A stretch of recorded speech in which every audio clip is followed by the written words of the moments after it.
পবিত্র রমজান মাস, সংযম আর ত্যাগের মাস।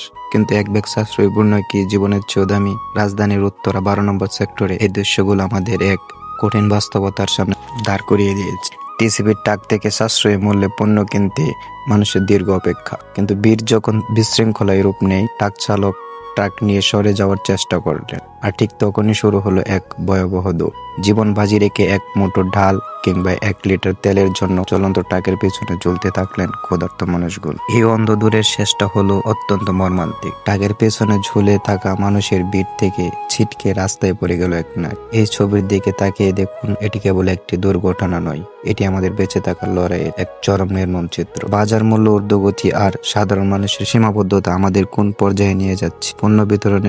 পণ্য বিতরণের সুশৃঙ্খল ব্যবস্থা কি আমরা কখনোই পাবো না? মানুষ পণ্য কিনতে এসে যেন লাশ হয়ে বাড়ি না